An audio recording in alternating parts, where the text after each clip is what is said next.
کہ جب ہم اصل مسئلہ بنانے لگیں گے، اصل مسئلہ بنانے جائیں گے، تو اس کے لیے اس کی دو صورتیں ہیں، یا تو ورثہ صرف اور صرف عصبہ ہوں گے، ورثہ صرف عصبہ ہوں گے، یا پھر اصحاب الفرائض پلس عصبہ ہوں گے، یعنی صاحب فرض بھی ہیں ورثہ بعض، اور بعض صرف عصبہ ہیں۔ تو اگر ورثہ صرف عصبہ ہوں تو اس کی ممکنہ 3 صورتیں بنتی ہیں۔ نمبر 1 ہے، اگر عصبہ ایک ہی وارث ہو، ایک بیٹا ہے، تو اصل مسئلہ بنانے کی ضرورت ہی پیش نہیں آئے گی۔ کیوں؟ صرف ایک ہی بیٹا ہے، وہ سب کا سب مال سمیٹ لے گا، ایک ہی عصبہ ہے۔ دوسری صورت یہ ہوگی کہ عصبہ ہیں لیکن متعدد ہیں، یہاں پر انفراد ہے، یہاں پر کیا ہے جی 3 بیٹے ہیں، متعدد ہیں یعنی تعداد میں ہیں، تو کیا ہوگا،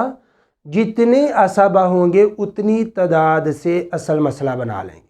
مثلا 3 بیٹے آئے ہیں تو ہم اصل مسئلہ 3 سے بنا لیں گے۔ یا پھر اگر عصبات متعدد ہیں لیکن مذکر اور مؤنث دونوں مل کر ہیں، مذکر پلس مؤنث ہے، تو پھر کیا ہوگا، یوں سمجھیے 2 بیٹے ہیں اور 4 بیٹیاں ہیں۔ اب اس کا اصل مسئلہ کیسے بنے گا؟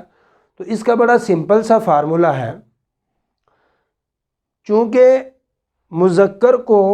للذکر مثل حظ الانثیین، ایک مذکر کو 2 مؤنث کے برابر حصہ دیا جاتا ہے،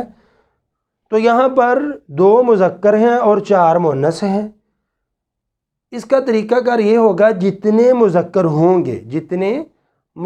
ہوں گے اس کو ہم 2 کے ساتھ ملٹیپلائی کر دیں گے، 2 کے ساتھ ضرب دیں گے، تو یہاں پر ہم نے 2 مذکر کو 2 کے ساتھ ضرب دی تو جواب 4 آیا۔ لہذا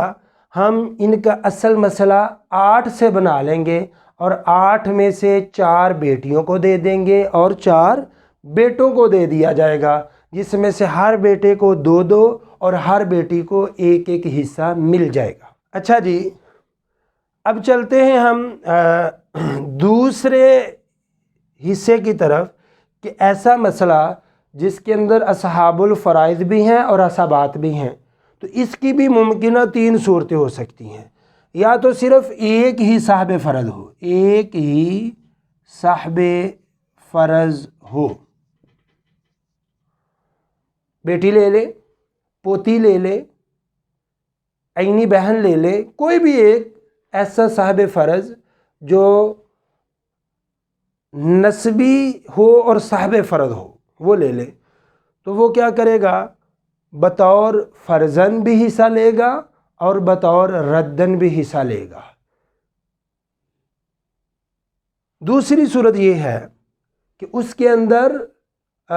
1 سے زائد اصحاب الفرائض ہوں لیکن سب کے سب نصفیات والے ہوں، یا پھر سب کے سب ثلثیات والے ہوں، متعدد اصحاب الفرائض ہوں لیکن ہوں کیا جی، نصفیات والے یا پھر ثلثیات والے۔ تو اس حوالے سے پچھلے لیکچرز کے اندر بتایا جا چکا تھا کہ اگر صرف نصفیات والے ہوں تو سب سے بڑا جو نسب نما ہے عدد، مثلا 1/8 ہے نصفیات والے میں، تو 8 کا اعتبار کیا جائے گا، 8 سے مسئلہ بنا لیں گے، یا پھر 4 کا اعتبار کیا جائے گا، یا پھر 2 کا اگر ایک ہی ہو، یا پھر ثلثیات والے ہوں تو اس میں یا تو اصل مسئلہ 3 سے بنائیں گے یا 6 سے بنائیں گے۔ اگر 2/3 1/3 ورثاء لے رہے ہیں تو پھر 3 سے اصل مسئلہ بنائیں گے، یا پھر 1/3 اور ساتھ 1/6 والا بھی وارث ہے، 2/3 اور 1/6 والا بھی وارث ہے، تو اس صورت میں اصل مسئلہ 6 سے بنایا جائے گا۔ تیسری جو ممکن صورت ہے وہ یہ ہے کہ اگر 1 سے زائد اصحاب الفرائض ہوں اور بعض نصفیات والے ہوں، بعض ثلثیات والے ہوں، تو نصفیات والے، اس حوالے سے بھی باقاعدہ لیکچر دیا جا چکا ہے کہ سارے نصفیات والے اور ثلثیات والے، یعنی نصفیات والے ثلثیات والے سے مل کر آئیں، ملٹی پلائی ہو کر آئیں۔ تو اس حوالے سے کیا کیا جائے گا کہ نصفیات والا جو سب سے بڑا عدد ہے اس کا اعتبار کرتے ہوئے ہم اس کو 3 سے بھی ضرب دے سکتے ہیں، ہم ان کا ایل سی ایم بھی نکال سکتے ہیں، یا پھر ہم نے ان کا ویسے ہی مسئلہ یاد کر لینا ہے جو نتیجے کے طور پر ہے کہ فریق اول کا نصف مخلوط آئے تو اصل مسئلہ 6 سے، فریق اول کا ربع مخلوط آئے تو اصل مسئلہ 12 سے، اگر فریق اول کا ثمن مخلوط آئے تو اصل مسئلہ 24 سے بنے گا۔ امید کرتا ہوں کہ آپ احباب اس چیز کو بھی سمجھ چکے ہوں گے اور آپ کو یہ لیکچر بہت اچھا لگا ہوگا، آپ کے لیے یقیناً